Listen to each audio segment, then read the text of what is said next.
CTV News at 5 with Tony Ryma and Rick Wyman with weather.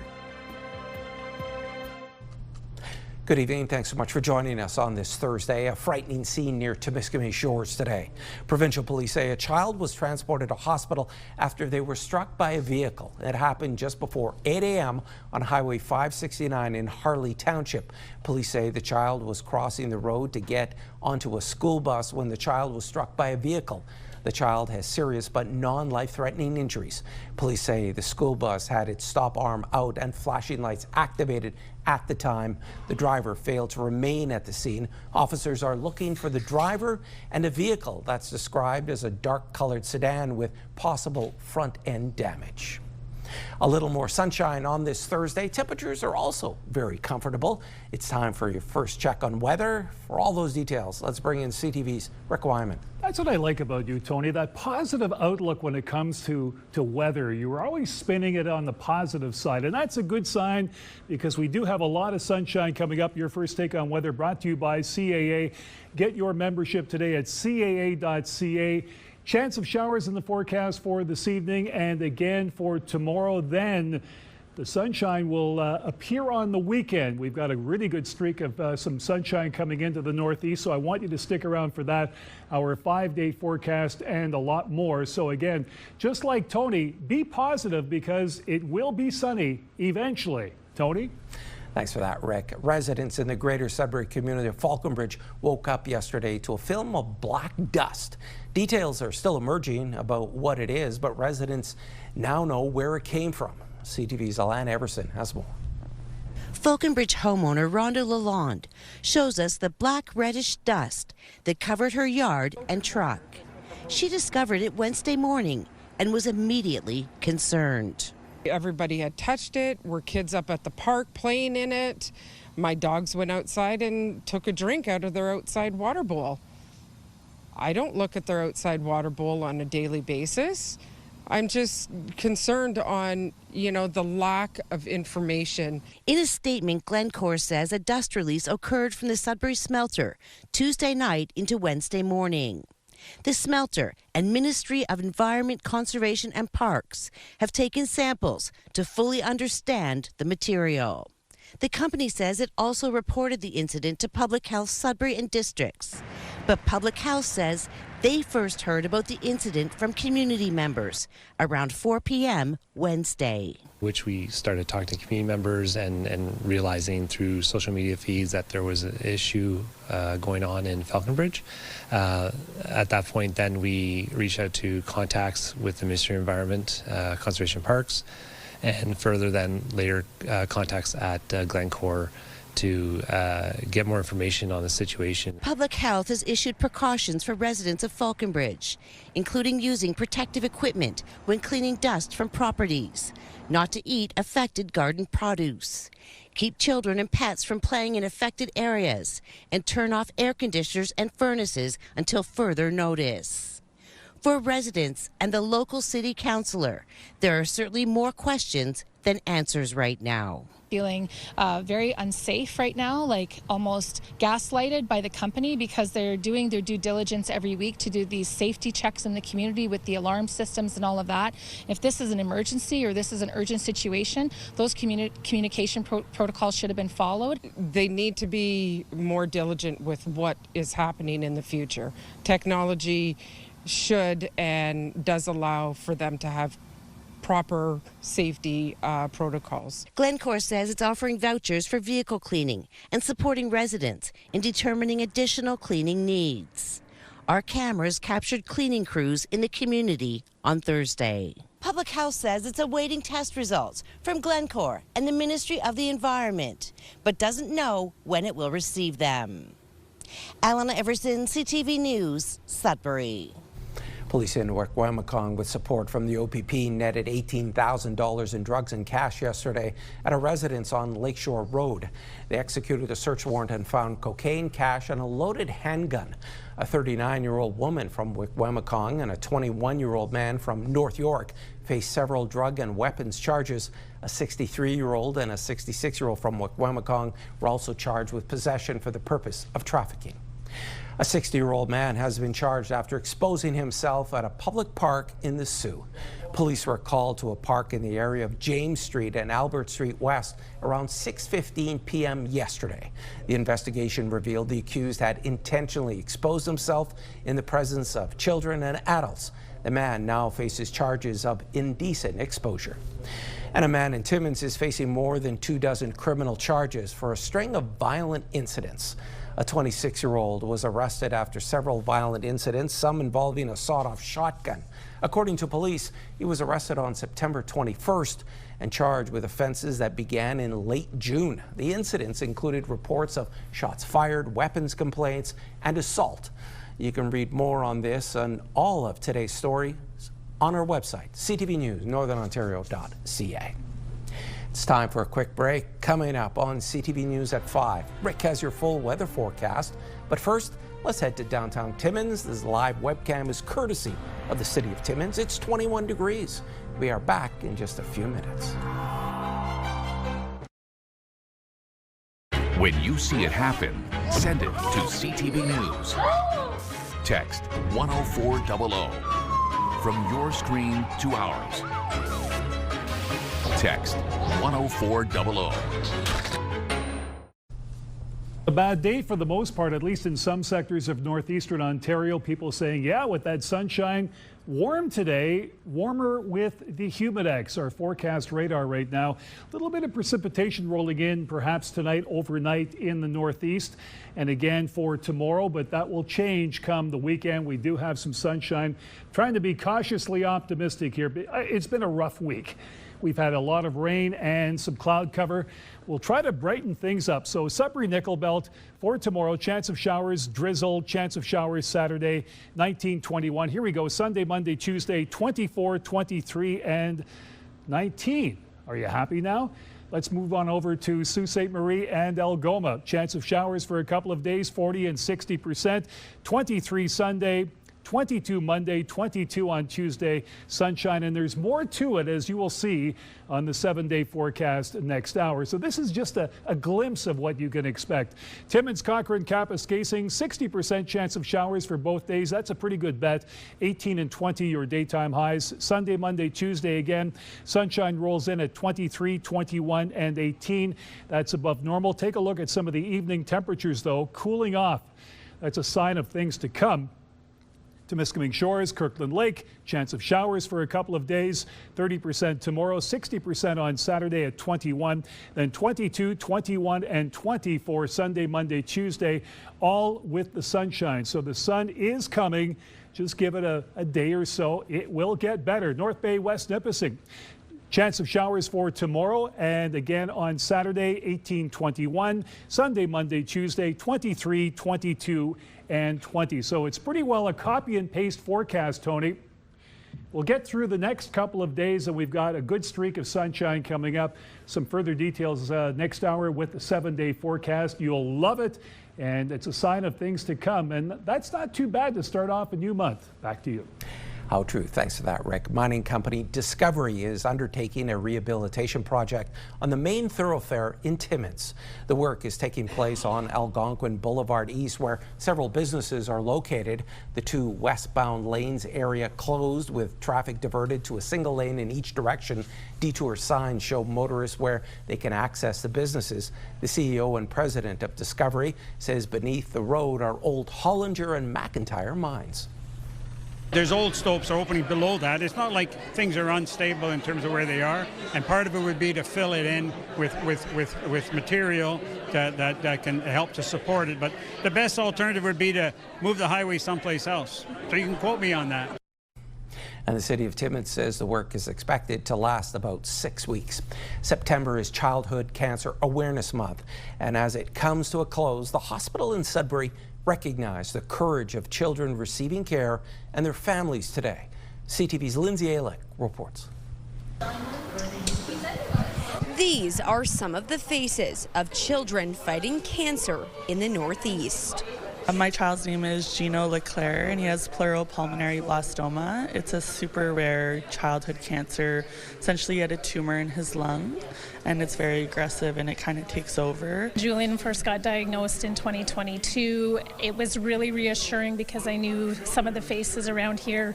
We did have to spend a lot of time at Sick Kids in the beginning, but coming home was always a wonderful thing. Dr. Sean Murray has worked in pediatrics at HSN for 25 years and says it used to be that most patients would have to spend the first month of treatment in Southern Ontario. Now, he says, for the most part, many can receive up to 50% of their entire treatment locally. That's because there are just some things that we can't do with the resources we have in terms of the intensivity of the treatment and the specialized nature of some of the actual supports that are required, like surgically, radiation, even some of the inpatient chemotherapy needs we can't support in Sudbury.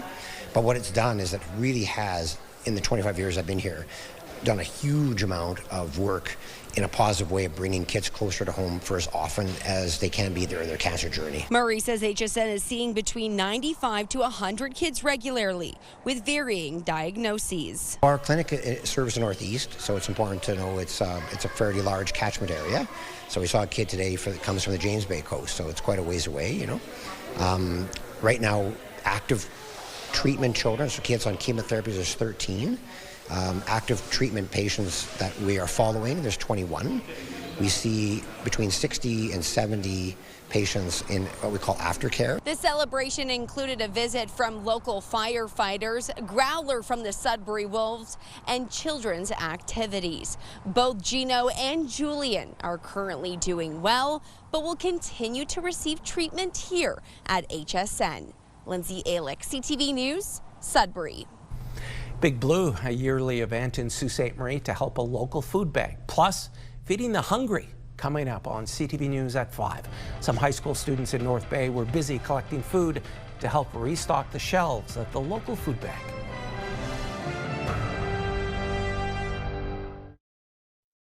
Welcome back. You're watching CTV News at 5. I'm Tony Ryma. Last night, students from North Bay High School were collecting donations for the local food bank.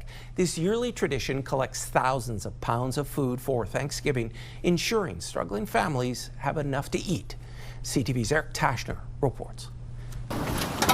There's a spirit of giving in the air as the West Ferris Trojans unload carton after carton from this truck, full of food and hygiene items for the food bank. Makes you feel good. Makes you feel good that we can help the community as a school and do our part.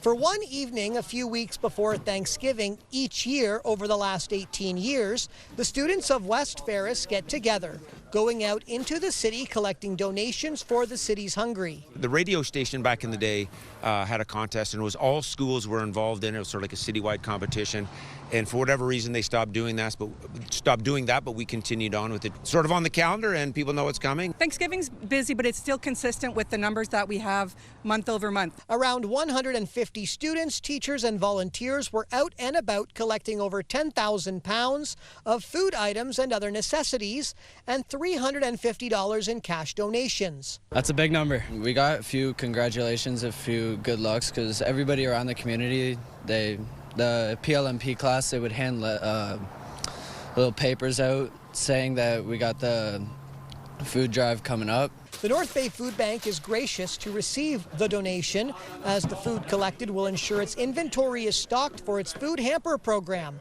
The food bank is serving 45 households each session. The demographic is changing. We had traditionally seen a lot of our seniors and single adult households, but there are families coming now and people that are working and just can't make ends meet. West Ferris is challenging the other high schools to either match their donations or try to top their number. Not going to beat us. They're not going to beat us. If your home was missed, you can still make a donation directly to the food bank.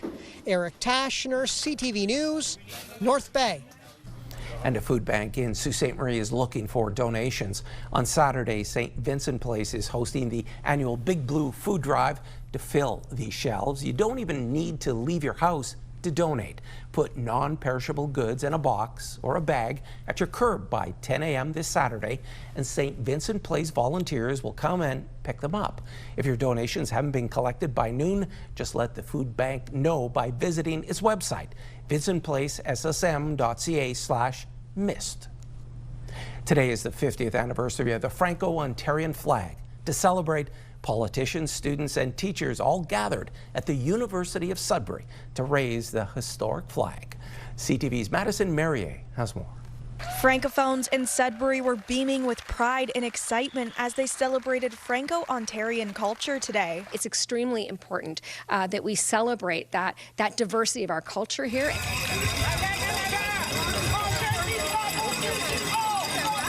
In 1975, the Franco-Ontarian flag was raised for the first time after its creation at the University of Sudbury by a history professor and 3 students. It goes to show that, the young people who dare to do something and who go and act and are engaged, they can make a real difference. I'm just thankful to my brother and the others that created the flag and distributed it, that they had the idea to do that, because it is an emblem that encompasses us all. Gevres says that the flag represents her pride as a Franco-Ontarian, and it's a way of connecting with everyone through the shared language and culture. So today, they celebrated. We speak French, but we're from Ontario, and we're proud to brandish that flag here in Ontario. And today, well, it's its 50th anniversary, so let's party. Also celebrated today is that the University of Sudbury reopened this September as an independent French institution. So for that institution to have been cut out so mercilessly with what happened at Laurentian University, to be able to accept students and to reopen its doors in an official capacity, that's an amazing moment. The institution and the community has been working towards this for well over a century, so it's actually one of the most significant moments in the history of Francophone Ontario. Meville said the battle to reopen the university wasn't easy, which is all the more reason to celebrate the achievements of the Franco-Ontarian community. I said, we'll fight with you on this, and I gave him a flag because when you go into battle, you bring a flag, and I said, I'll bring you another flag when we win. Madison Merrier, CTV News, Sudbury. Is your youngster on TikTok or officials with the social media platform doing enough to keep kids safe? We explore that topic next on CTV News at 5.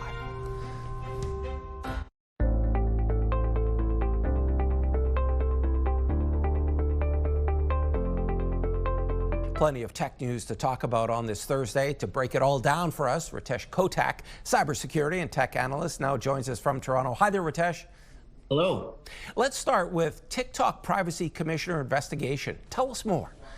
So this was a joint investigation between the Federal Privacy Commissioner and also the provinces of Quebec, Alberta, and British Columbia. And they were essentially looking at whether TikTok was harmful for children. And according to their conclusion, there's stuff that TikTok has to do with enhanced age verification and making their policies more clear, which TikTok said that they're going to do. But how does this impact Canadians and your TikTok usage? It probably won't impact for the currently, but there is a chance that there might be additional verification methods that will come down in the future, and content for children may change on the platform.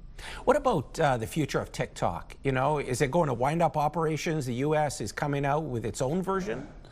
Yeah, and this is kind of the big question mark. The United States government is looking at creating their own version, a U.S. TikTok, and that's currently in the works right now. But in Canada, TikTok, which has 2 offices in Vancouver and in Toronto, has been told to wind up operations. So it's going to be really interesting. It's all these conditions that are being put on TikTok, but there's going to be no platform potentially to hold accountable, no physical location. Are they going to join the U.S. version? Are they going to continue with the version that's currently available? Or is there going to be no TikTok?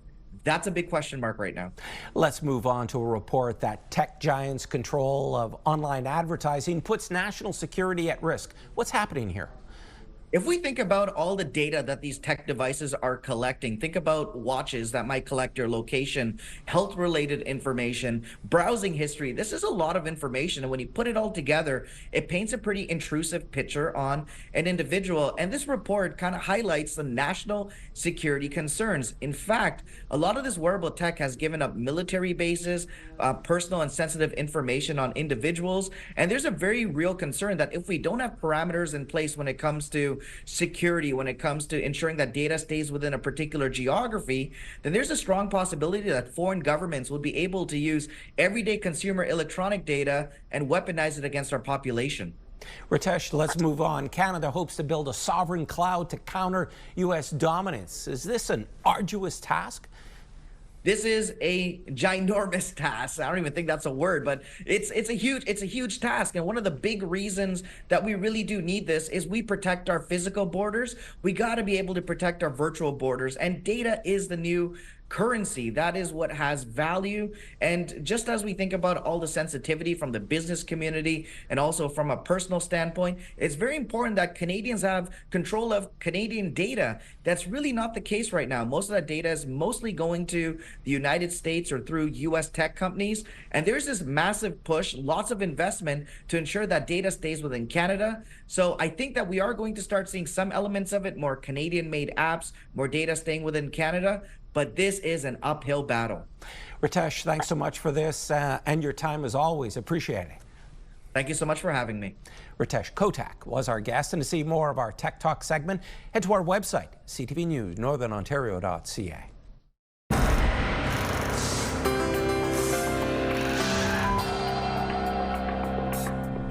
Our first community close-up comes to us from Konogami near Kirkland Lake. Lorraine Chenier-Belair emailed us a photograph this morning. She says a lot of fog on the lake. Thanks so much for this, Lorraine. Nirmala Dangala of New Liskeard sent us a series of pictures. She says beautiful fall colors along Highway 11. And while in Toronto, she spotted some European firebugs. Great pictures. Appreciate you thinking of us. And check out this photograph sent in to us by Lucy Moffat of Raymore, southeast of Timmins. She says a bear is looking for food before going into hibernation. Lucy was making, listen to this, pickled beets, and the bear had his nose up in the air and then moved on. I'm sure they're delicious. Lucy, thanks so much for sending in that picture. And if you have any pictures, videos, or events you'd like us to showcase, you can email them to us at communitycloseup@bellmedia.ca. And there's more news for the North coming up at 6 o'clock. For now, continue watching as we hand things over to CTV National News.